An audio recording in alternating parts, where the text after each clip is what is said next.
پاکستان کے بہت بڑا نام ہے نا، بزنس مین میں، انڈسٹریلسٹ میں، بینکر بھی ہیں. ان کو اگر ان کے پاس گرین پاسپورٹ بھی ہو تو کیا ان کو کوئی ویزا لینے مشکل ہے؟ مشکل تو ہوتی ہے. نہیں ان کو قطعاً ایٹ دیٹ لیول نہیں ہوتی، لیکن ویسے گرین پاسپورٹ پہ یا محمد منشا کو کوئی مشکل نہیں. ایگزیکٹلی ایٹ دیٹ لیول نہیں ہوتی. میں وہی کہہ رہا ہوں نا. نہیں ہم پاکستانیوں کی بات نہیں کر رہا. وہ تو ہمیں بھی وہ آفیشیل پاسپورٹ ہی بڑا مشکل ہوتا ہے. کوشچن یہ ہے کہ جو 47-48 پرومیننٹ بزنس مین ہیں، ان کو پاس چاہے گرین پاسپورٹ ہو یا آفیشیل پاسپورٹ، ان کو ویزے کی کوئی مشکل نہیں ہے. اگر آپ ان کا بھی گرین پاسپورٹ دیکھیں گے نا تو ان پہ 10 سال کا یوکا کا ویزا بھی لگا ہوگا، یو ایس کا بھی لگا ہوگا، اور باقی ممالک کا بھی لگ سکتا ہے بڑی آسانی سے. تو پہلے تو یہ آفیشیل پاسپورٹ دینا ان کو، میرے خیال میں آفیشیل پاسپورٹ کو مزید آپ اس کی جو تھوڑی بہت ویلیو ہے وہ کم کر رہے ہیں. میں یہ نہیں کہتا، کیونکہ ہمارا ایک مزاج ہے نا، نوازشوں کا سلسلہ جو ہے اس کا بھی تو پھر یہ ہے کہ جی اب آبویسلی اب جائیں گے یہ باہر، ان کو پورا پروٹوکول ملے گا. یو کے جائیں گے، اب یو کے ہائی کمیشن سے کوئی بندہ ہیتھرو ایئرپورٹ میں موجود ہوگا ان کو ریسیو کرنے کے لیے. اس طرح واشنگٹن جائیں گے، وہاں ایمبیسی کے لوگ موجود ہوں گے. تو یہ ایک بس یہی ہے معاملہ. اور مینڈیٹ آؤٹ کم اس لیے کچھ نہیں ہو سکتا منتہا کہ مینڈیٹ کلیئر نہیں ہے.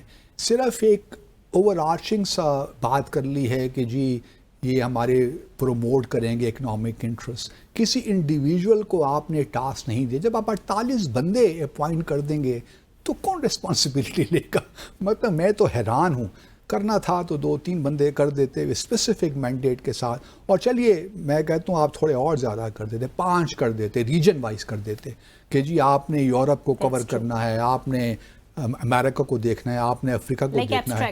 ہاں ایک بس جنرل بات کر دی اور معاملہ سارا وہی ہے کہ at end of the day بنیادی طور پہ جن لوگوں کے پاس پریولیجز ہے وہ شاید بہتر فیل کریں گے to travel on official passport. حالانکہ میں سمجھتا ہوں کہ کوئی بڑی بات نہیں ہے اس میں. یہ مزید بس صرف یہی ہے کہ ان کو خوش کرنے کی بات ہے اور اچیو خدا کرے ہو جائے. دیکھیے بعض اوقات یہ بھی ہوتا ہے کہ ہم بہت پیسمسٹک ہو جاتے ہیں چیزوں میں، لیکن ڈر یہی ہے کہ چونکہ کوئی ویل ڈیفائنڈ مینڈیٹ نہیں ہے، ٹرمز آف ریفرنس نہیں ہے، اور 48 بندوں کا گروپ آپ نے ان کو ایمبیسڈرز ایٹ لارج بنا دے، جو دنیا میں کبھی کہیں نہیں ہوا. ابھی بھی امریکہ میں بھی 48 کا فگر نہیں ہے. تو ایک گو میں اگر آپ نے 48 ایمبیسڈر تو یہ انپریسیڈنٹڈ ہے. میں سمجھتا ہوں کہ پوری دنیا کی ڈپلومیٹک ہسٹری میں تو ہم نے یہ ایک نام پیدا کیا ہے، ایک نیا کام کیا ہے. ہاں ہماری تو بڑی اچیومنٹ ہے کہ ہم یہ کام کیا ہے ہم نے. تو good luck to these ambassadors at large and good luck to the government and good luck to our missions abroad. Because اب یہ 48 کے 48 جو بندہ بھی جہاں کہیں جائے گا، مشنز ہمارے اپنے جو ہے ان کو پروٹوکول ایکسٹینڈ کریں گے سب کو. حالانکہ ان کو پروٹوکول کی بھی ضرورت نہیں ہے منتہا. یہ دیکھیے یہ محمد منشا کا نام اس لیے آتا ہے کہ وہ پرومیننٹ ہیں ان سب میں. وہ جائیں، وہ پہلے بھی جاتے تھے تو وہ یہ نہیں تھا کہ وہ باہر نکلتے تھے ہیتھرو ایئرپورٹ سے تو وہ کسی بلیک کیپ کو اشارہ کرتے تھے. ان کے بندے وہاں اس وقت بھی موجود ہوا کرتے تھے جو ان کو ریسیو کرتے تھے، اور بینٹلے یا جو بھی گاڑی ان کے پاس ہے ان کو لے جاتے تھے ڈارچسٹر ہوٹل میں ٹھہرا دیتے. یہ ان کا اپنا مکان بھی ہوگا آئی ایم شیور. تو کوشچن یہ ہے کہ کیوں ایسا کام کرتے ہیں جو کہ دنیا بھر میں ہمارا مذاق اڑایا جائے. ہم we are already becoming a laughing stock. تو why to do these things. مجھے بعض اوقات بالکل سمجھ نہیں آتی کہ ہم وہ کام کرتے ہیں جس کا فائدہ کچھ نہیں ہے، لیکن دنیا ہم پہ ہنستی ہے کہ یہ کیا لوگ ہیں. انویسٹمنٹ بڑھانے کا، ایکسپورٹ بڑھانے کا یہ طریقہ کم از کم نہیں ہے. لیکن Guinness book of world record میں ہم نے اپنا نام بنا لیا ہے کہ ہم نے ایک ہی وقت ایک ہی سبجیکٹ کے لیے، اکنامک میٹرز کے لیے اتنے بہت امبیسڈرز ایٹ لارج اپوائنٹ کر دی ہیں اور ان کو آفیشیل پاسپورٹ بھی ایشو کر دیا ہے. بٹ گڈ لک یہی کہہ سکتا ہوں. یہ الگ بات ہے، کوئی تنخواہ وغیرہ نہیں لیں گے، لیکن جو اور چیزیں ہوتی ہیں نا ساتھ ساتھ وہ ان پہ بہت خرچہ ہوتا ہے. آئی تھنک ان کو اس سیلری کی کوئی ضرورت نہیں ہے. جو ضرورت تھی وہ جیسے آپ نے پہلے بھی مینشن کیا ہے کہ جو پروٹوکول ہے وہ انجوائے کر لیں گے. سو the question arise here is کہ now how to address the impression of nepotism. Nepotism تو دیکھیے ہمارے ملک کا ایک کیا کہتے ہیں، we are incorrigible when it comes to nepotism and favoritism. ہماری شاید فطرت میں یہ بات شامل ہو گئی ہے کہ ہم نے میرٹ کو آبزرو نہیں کرنا. میں یہ قطعاً نہیں کہہ رہا کہ یہ لوگ جو ہیں یہ پاکستان کے بڑے نام ہیں, ان کی بڑی کنٹریبیوشن ہے, ہمیں ان کا بڑا احترام ہے, لیکن اس قسم کی چیزوں سے وہ اپنی ریپوٹیشن کو بھی خراب کرتے ہیں, اور حکومت جو اس قسم کی چیزیں کرتی ہے وہ اپنی ریپوٹیشن بھی خراب.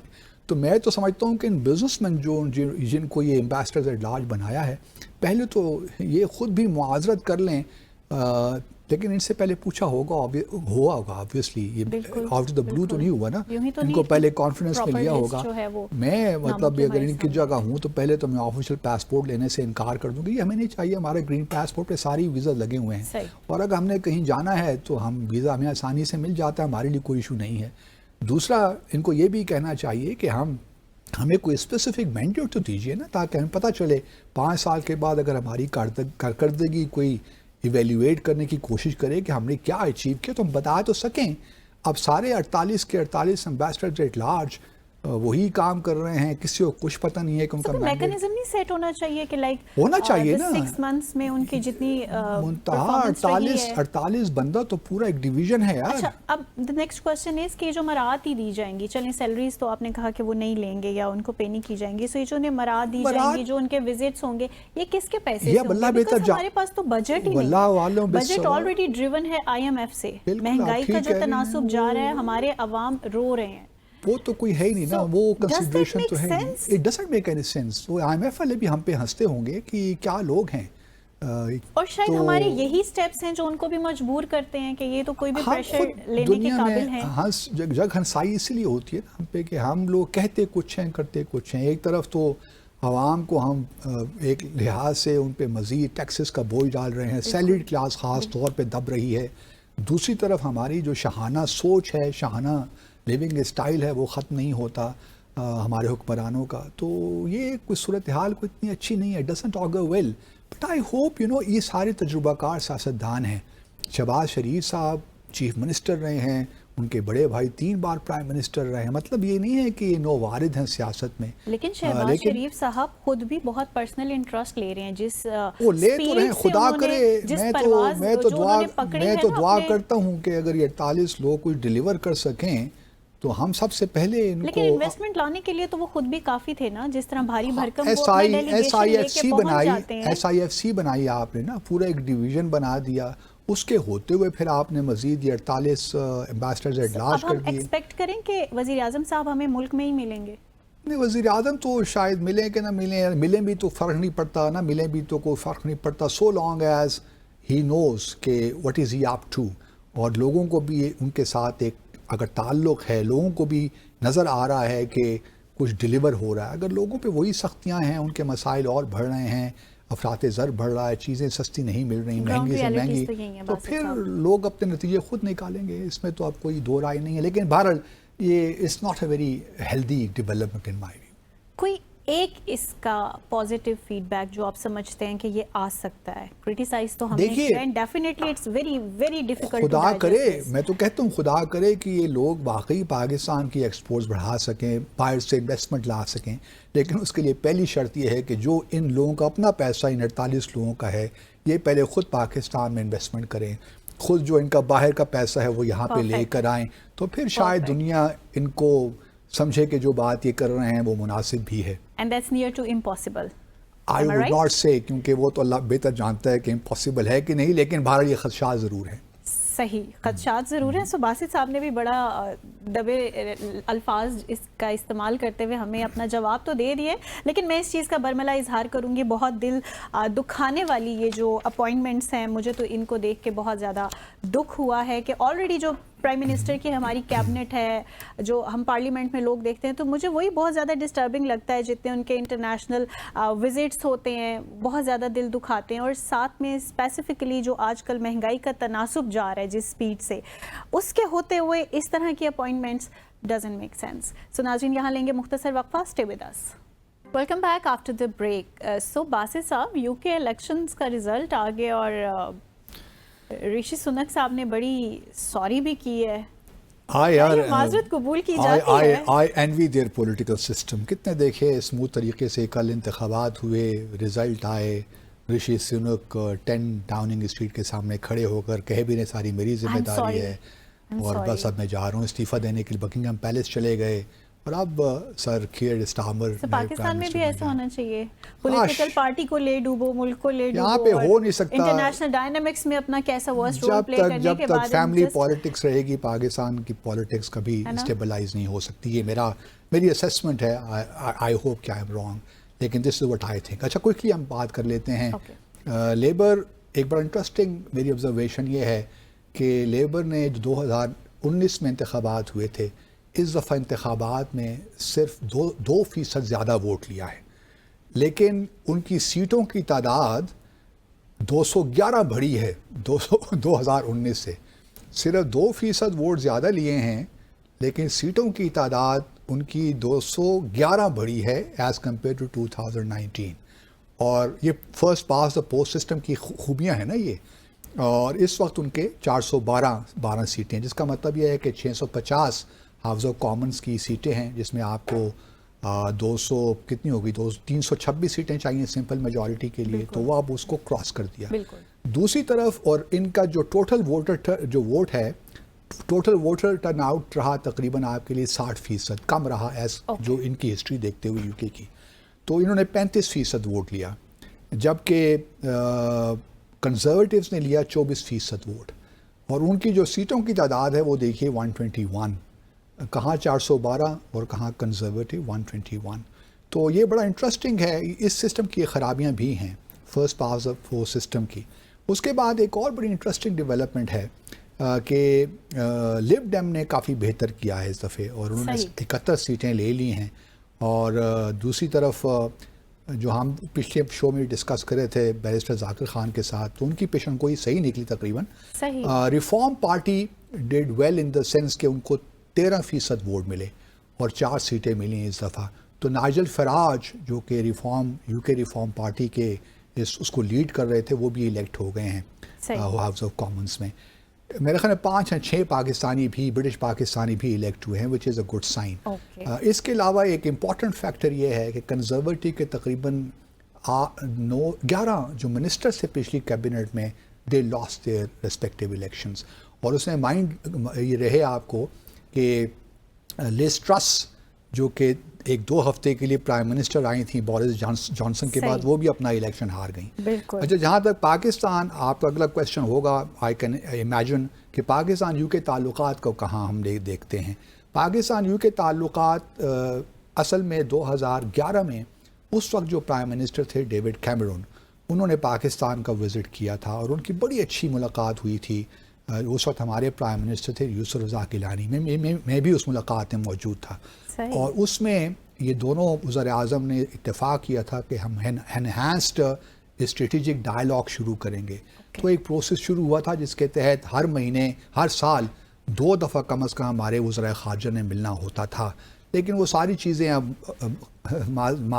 رفتہ ماضی ہو گئی ہیں, اس کا پتہ نہیں ہے.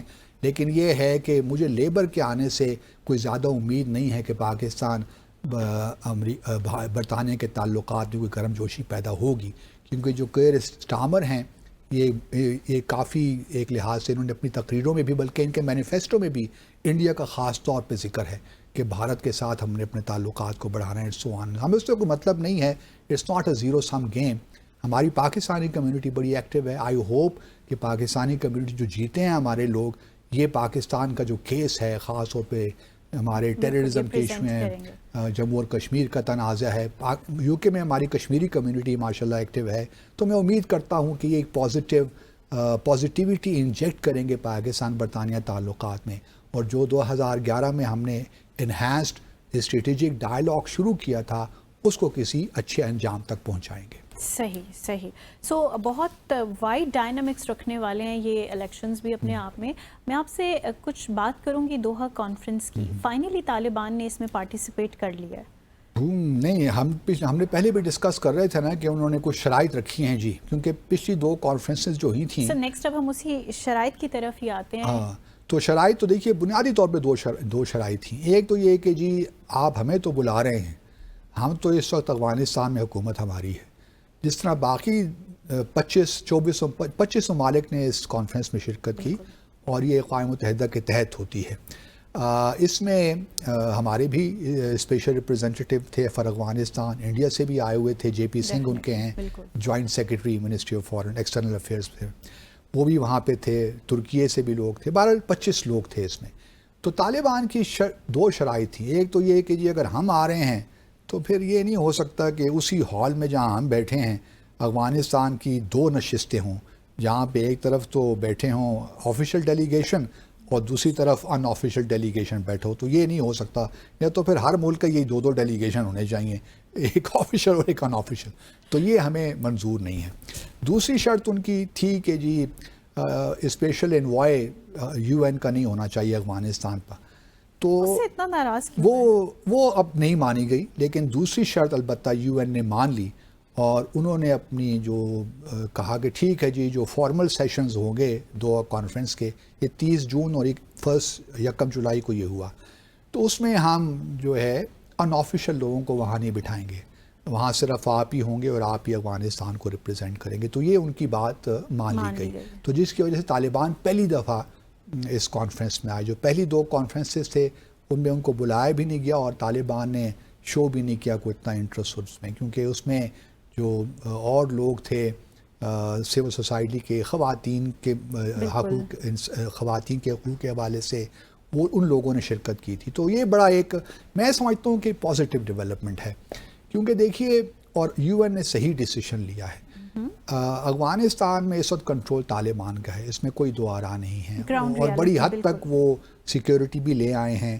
ٹھیک ہے ہمارے کنسرنز ہیں کہ وہاں پہ TTP کے ہائیڈ آؤٹس ہیں, وہاں ان کو سیف ہیونز میسر ہیں, لیکن اس کے باوجود ہی میں کہوں گا کہ صحیح ڈیسیشن ہے. اور مجھے اس بات کی بھی خوشی ہے کہ ذبیح اللہ مجاہد جو کہ افغانستان کے ڈیلیگیشن کو ہیڈ کر رہے تھے, ہمارے جو دوحہ میں سفیر ہیں, شاید اعجاز نام ہے ان کا, انہوں نے اپنے گھر میں ڈنر بھی کیا ان کے لیے.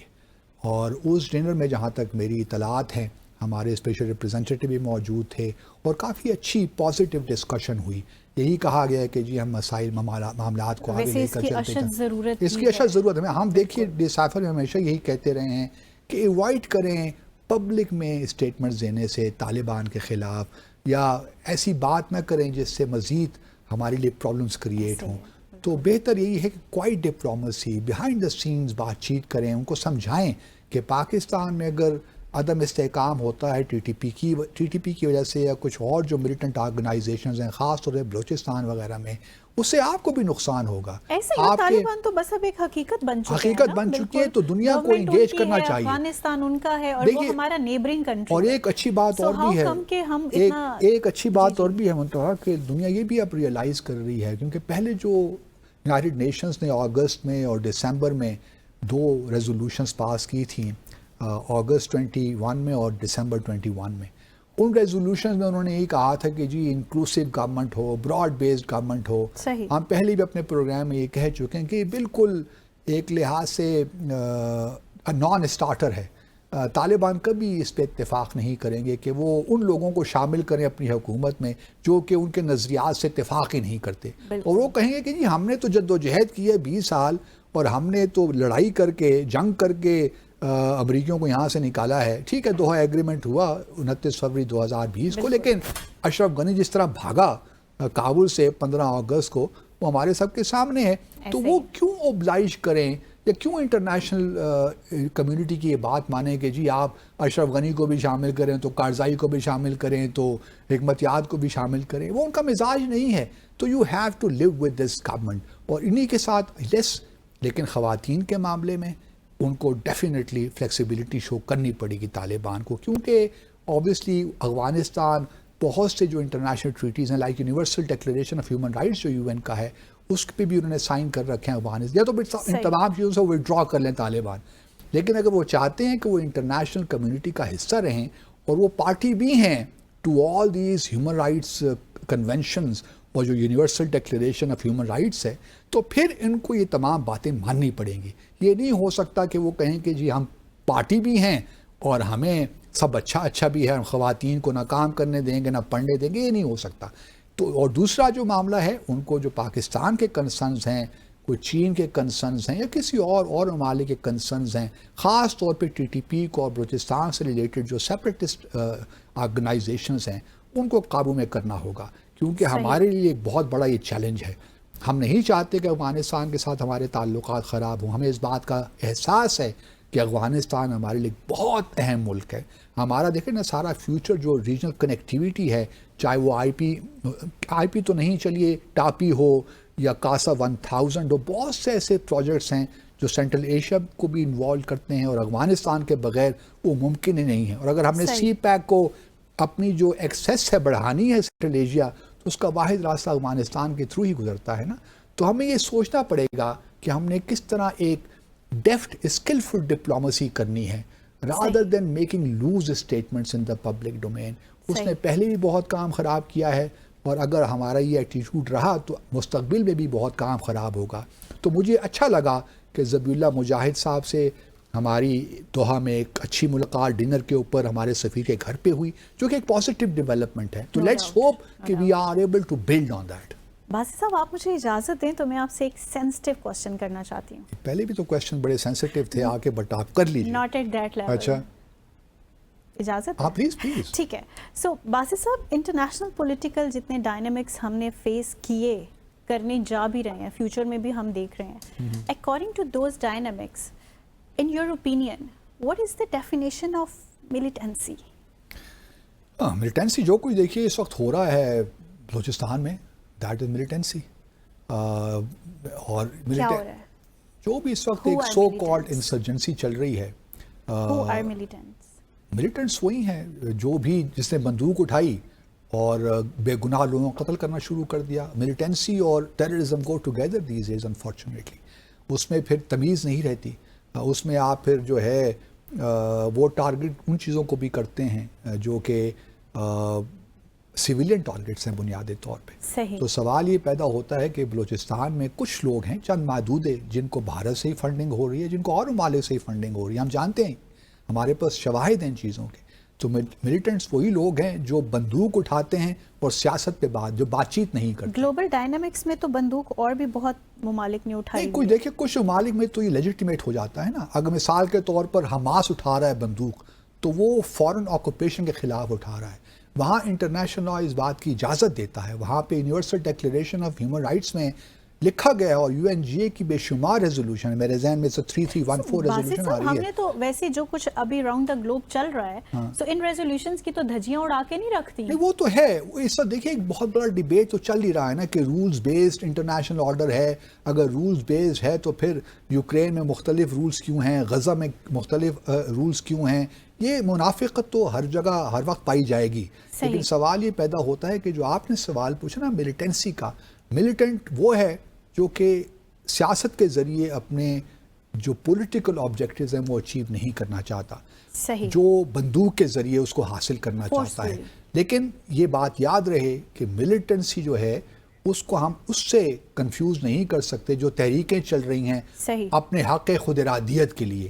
وہ مختلف ہیں، چاہے وہ فلسطین کا معاملہ ہو یا کشمیر کا معاملہ ہو. اگر وہاں پہ لوگ فلسطینی یا کشمیری اپنا جدوجہد کر رہے ہیں تو وہ قانون کے مطابق ہے. لیکن بین الاقوامی قانون یہ اجازت نہیں دیتا کہ آپ سیپریٹسٹ موومنٹس چلائیں، ملیٹنسی کریں. سیپریٹسٹ دیکھیے اگر کہیں پہ رائٹ ٹو سیلف ڈٹرمینیشن ہے تو وہ بھی ہو سکتا ہے. بہت سی موومنٹس ایسی ہیں. مثال کے طور پر دیکھیے نا، ویسٹ نے ساؤتھ سوڈان کو الگ ملک بنا دیا، ایسٹ ٹیمور کو الگ جہاں پہ کرسچینٹی تھی، ایسٹ سوڈان سے الگ کر کے ساؤتھ سوڈان ملک نیا ملک بن گیا. اس طرح ایسٹ ٹیمور میں نیا ملک بن گیا. تو یہ بھی ہوتا ہے، ایسا نہیں ہے. لیکن کوشچن یہ ہے کہ یہ ڈپلسٹی جو ہے یہ ہر جگہ پائی جائے گی. کوشچن یہ ہے کہ ہمیں اب تھوڑا افغانستان کے معاملے میں سنجیدہ ہو جانا چاہیے. ذبیح اللہ مجاہد پاکستان آئیں گے؟ آنا چاہیے. میں تو چاہتا ہوں ہمارے فارن منسٹر اور پرائم منسٹر کابل جائیں، کوئی مذائقہ نہیں ہے. لیکن نہ جانے ہم کیوں ریلکٹنٹ ہیں. صحیح. اس کی بھی ریزن جانیں گے کہ ہم اتنا کیوں ریلکٹنٹ ہیں. ناظرین یہاں لیں گے مختصر وقفہ. Stay with us. Welcome back ناظرین. اور human rights council working group on arbitrary detention کی جانب سے ایک رپورٹ جو ہے وہ شائع کی گئی ہے. باسی صاحب مجھے تو بہت اچھی لگی ہے یہ رپورٹ. آپ اس رپورٹ کو کیسے دیکھتے ہیں؟ آپ کو اچھی کیوں لگی؟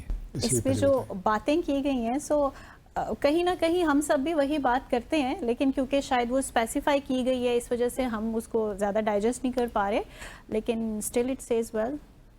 اس سے پہلے کہ میں اس رپورٹ میں بات کروں، مجھے ایک بات کہنا بھول گیا میں کہ یہ دوحہ پچھلے سیکشن میں ہم نے بات کی تھی نا، سیگمنٹ میں دوحہ کانفرنس افغانستان میں. تو جب یہ دوحہ کانفرنس ہو رہی تھی تو جو بھارت کے وزیر خارجہ ہیں ڈاکٹر جے شنکر، وہ بھی دوحہ میں موجود تھے. اپنے وزٹ ایک روزہ دورے پہ تھے، تو قطر میں موجود تھے اور بڑی اچھی ان کی ملاقاتیں رہیں. اور یہ بھی اپنے ناظرین کو ہم بتاتے چلیں کہ تقریباً ٹریڈ کی باتیں بھی ہو رہی ہیں بڑھانے کی. اس وقت بھی تقریباً آئی تھنک 26 سے 30 بلین ڈالر کا ٹریڈ ہے بھارت اور قطر کے درمیان، اور تقریباً 8 لاکھ کے قریب بھارتی جو ہیں نژاد لوگ وہاں قطر میں کام بھی کرتے ہیں. تو ہمیں بھی جو ہے بائیلیٹرل ریلیشن سے فوکس کرنا چاہیے، خاص طور پہ خلیجی ممالک میں. ایک ایسا ایریا ہے جہاں ہم خاص طور سے ہم پہلے بات کر رہے تھے نا، وہ 48 ایک بندے کو لگائیں نا ذرا کہ یہ جو خلیجی ممالک خالی مینڈیٹ اس کا وہ دیں کہ کس طرح وہاں سے انویسٹمنٹ لے کر آئے. آپ نے سجیشن دیا، ہم 5-6 لگا دیں گے. نہیں ایک ہی لگائیں تاکہ پتہ تو چلے. ہر ایک ملک کے لیے الگ کر دیں، سعودی عرب کے لیے الگ کر دیں، یو اے ای کے لیے الگ کر دیں، کویت کے لیے الگ کر دیں، یہ بھی ہو سکتا ہے، لیکن پتہ تو چلے نا کہ ڈیلیور. ہاں تو اس کے لیے ہے کہ بہرحال یہ ایک ضمنی بات تھی، لیکن میں اپنے ناظرین کو بتانا چاہتا تھا کہ کس طرح بھارت بھی خلیجی ممالک پہ فوکس کر رہا ہے، اور وہ پاکستان کی کاسٹ پہ ہو رہا ہے. اگر وہاں ان کی لیبر جا رہی ہے تو پاکستان کے لیے لیبر جو ورکرز کی لیے اپرچونیٹیز ہیں وہ کم ہوتی جا رہی ہیں. تو تھوڑا ہمیں سوچنا چاہیے. اور میں یہی بتاتا چلوں ناظرین کو کہ جو پاکستان جو ایکسپورٹ کرتا ہے خلیجی ممالک کو، بھارت وہی چیزیں ایکسپورٹ کرتا ہے ممالک کو ان پہ سبسڈی دے کر، تاکہ پاکستان کی جو کموڈیٹیز ہیں، ایکسپورٹس ہیں، وہ کمپیٹیٹیو نہ رہیں گلف کنٹریز میں. تو یہ بھی ایک بڑی ہمارے لیے لمحہ فکری ہے، چیلنجنگ ہے. اچھا اب آپ کے سوال کی طرف آتے ہیں. آپ نے کہا کہ بڑا اچھا لگا آپ کو. اچھی بات ہے کہ آپ کو اچھا لگا. اسی طرح ملینز آف پاکستانیز اس کو بڑا سراہ رہے ہیں. لیکن میں چونکہ کیا کہنا چاہیے، میری چونکہ کوئی پولیٹیکل وابستگی کسی کے ساتھ نہیں ہے، تو میں سمجھتا ہوں کہ آپ کی بھی نہیں ہے، لیکن بہرحال آپ پھر بھی تھوڑا آپ کو مزہ آ رہا ہے اس ورکنگ گروپ کی جو رپورٹ ہے. مجھے تھوڑا سا لگتا ہے کہ ہمیں ان چیزوں کے بارے میں جو ہمارے رویے ہیں ان کو تبدیل کرنا چاہیے. پہلے تو ہم اپنے ناظرین کو یہ بتاتے چلیں کہ یہ جو UN ہیومن رائٹس کاؤنسل ہے، یہ اس کا ورکنگ گروپ ہے آن آربیٹری ڈیٹینشن. لیکن جو ورکنگ گروپ ہے، بہت سے سسٹمز ہیں کاؤنسل کے اندر. یہ انٹر گورنمنٹل ورکنگ گروپ نہیں ہے، نہ یہ اوپن اینڈیڈ ورکنگ گروپ ہے. یہ ورکنگ گروپ یہ ہے کہ ہیومن رائٹس کاؤنسل ایک 5 ایکسپرٹس، یہ 5 لوگوں پہ مشتمل ہے یہ ورکنگ گروپ. تو یہ 5 ایکسپرٹس ہیں جو تمام جو ریجنز ہیں ان میں سے ایک کو وہ اپوائنٹ کر لیتی ہے. افریقہ سے ہو گیا، ایشیا سے ہو گیا، ویسٹرن یورپ گروپ سے ہو گیا، امریکہ and so on and so forth. تو یہ 5 بلکہ ایک مجھے یاد پڑتا ہے کہ 2008 سے 2014 تک ہماری بھی خاتون تھیں، مسز شاہین سردار خان، شاید وہ بھی اس ورکنگ گروپ میں ایک زمانے میں تھیں. اور پھر ایک انڈین بھی تھے کپل سبل صاحب، وہ بھی اس میں ایک زمانے میں وہ بھی تھے اس کے رکن. تو یہ اس لیے جو ہے نا، اور اس وقت جو ورکنگ گروپ ہے یہ 2022 میں شاید یہ اسٹیبلش ہوا تھا، اور پھر 2022 میں بھی ایک ریزولوشن پاس ہوئی تھی کہ اس کو 3 سال کا مزید مینڈیٹ ملنا چاہیے. تو یہ کام ابھی کرے گا. اب ان کی جانب سے جو انہوں نے ایک خدشات اظہار کیے ہیں بانی تحریک پاکستان کے حوالے سے، عمران خان کے حوالے سے، دیکھیے میں اس سے پہلے کانگریس سے ایک ریزولوشن پاس کی تھی، اس وقت بھی ہم نے تذکرہ یہی کیا تھا کہ ٹھیک ہے تحریک انصاف کے لوگ بہت خوش ہوں گے کہ جی بہت بڑی بات ہو گئی. لیکن چونکہ یہ UN باڈی ہے، یہ ہاؤس آف کانگریس ریپرزینٹیٹیو نہیں ہے، تو اس کی ذرا تھوڑی سی ڈفرینٹ ہو جاتی ہے. لیکن ایک بات یاد رہے کہ یہ انٹر گورنمنٹل گروپ نہیں ہے. لیکن بھارت اس گروپ کی جانب سے بھی اس قسم کی بات کا آنا ہمارے لیے تشویش تو ہونی چاہیے لمحہ فکریہ ہے کہ ہم تھوڑا سا بیٹھ کے اپنے پروسیس پہ دنیا میں، کیونکہ یہ اس قسم کے جو ورکنگ گروپس ہوتے ہیں نا، ان کو انڈیویجولز بھی کمپلینٹس کرتے ہیں، ان کو کانٹیکٹ کرتے ہیں کہ جی یہ پرابلم ہمارے ملکوں میں ہو رہا ہے، اور پھر یہ لوگ وزٹ بھی کرتے ہیں. ان کے مینڈیٹ میں شامل ہے کہ جہاں جہاں کوئی پرابلمز ہیں ان کو ہائی لائٹ کریں, ان کنٹریز کو وزٹ بھی کریں. تو یہ سب کچھ انہوں نے شاید کیا بھی ہو, لیکن جہاں تک ہم دیکھیں خود بھی یہ کہتے رہے ہیں اور اپنے ڈیسائفر شو میں ہی کہتے رہے ہیں کہ بہت سے کویسچنز ریز ہوتے ہیں قاعدے جو تحریک انصاف ہیں, لیکن میں ابھی بھی سمجھتا ہوں کہ ہمیں اس پہ خوش نہیں ہونا چاہیے کہ دنیا ہمارے معاملات میں اس طرح انٹرفیئرنس کرے. ہمیں چاہیے کہ ہم اپنے گھر کو خود بہتر کریں. اگر ہمارے کوئی لیگل ایشوز ہیں, کچھ پرابلمز ہیں, تو ان کو یہاں ریزالو کریں. حکومت نے اس پہ ریئیکٹ بھی کیا ہے کہ ہمارا ایک لیگل پروسیس چل رہا ہے, ٹھیک ہے وہ چل رہا ہے, لیکن دنیا کو شاید اس پہ اتنا یقین نہیں ہے. سچی بات یہ ہے وہ ہے کریڈیبلٹی ہم نے لوز کی ہے نا اوور دی ایئرز.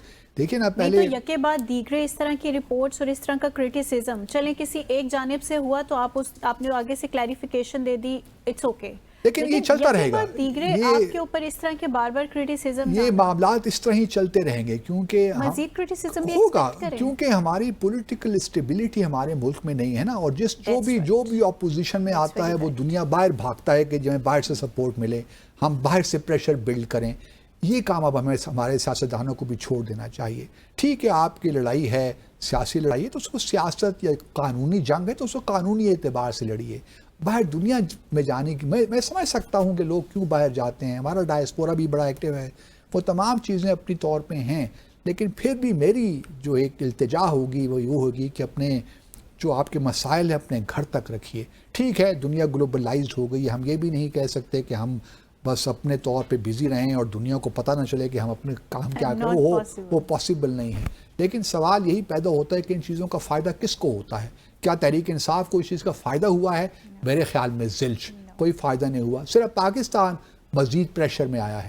اگر وہ پریشر دیکھنا ہے کس طرح ہوتا ہے, وہ بھی کوئی اتنی مطلب it's not etched in the stone کہ ہم پریشر میں اس طرح آ جائیں گے, کیونکہ ہمارے لیگل ایشوز ہیں, پرابلمز ہیں, ان کو ہم نے خود سالو کرنا ہے. اگر ہم اس کو بہتر طریقے سے کر سکیں بہت اچھا ہوگا, نہیں کر سکیں گے تو یہ پولیٹیکل انسٹیبلٹی اس طرح ہی جاری رہے گی. جب یہی لوگ دیکھیں نا, پاناما کا معاملہ ہوا, ہمارے پہلے جو تھے وزیر اعظم ان کو ہٹا دیا, پھر وہ واپس آئے کچھ عرصے کے بعد تو وہ کہا کہ یہ سارا تو کیسز ہی غلط تھے.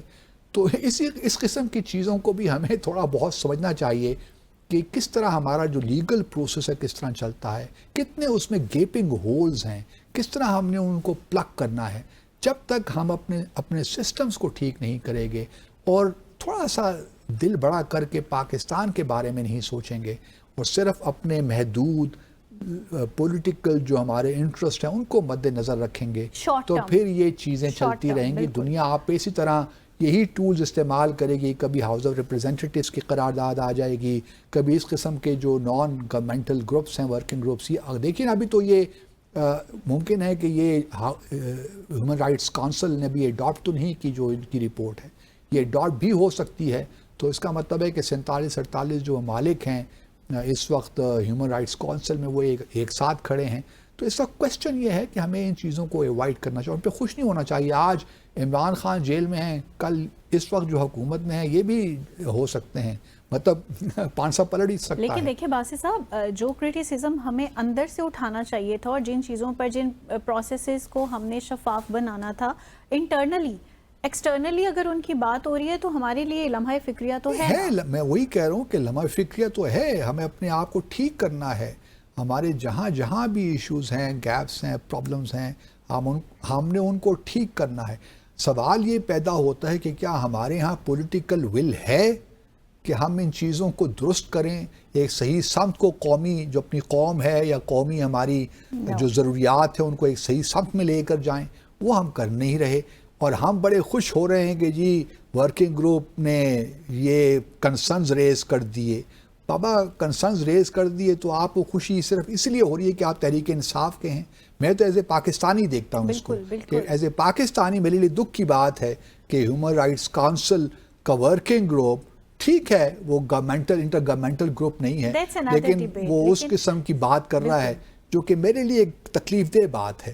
تو ہمیں چاہیے کہ ہم اپنے گھر کو ٹھیک کریں, اور یہ کوئی ہم نئی بات نہیں کر رہے. ہر شخص یہی کہتا ہے کہ we need to put our house in order, اور یہ اتنا ٹرائٹ ہیکنیڈ یہ مانترا ہو گیا ہے کہ کان پک گئے ہیں یہ باتیں سن کے.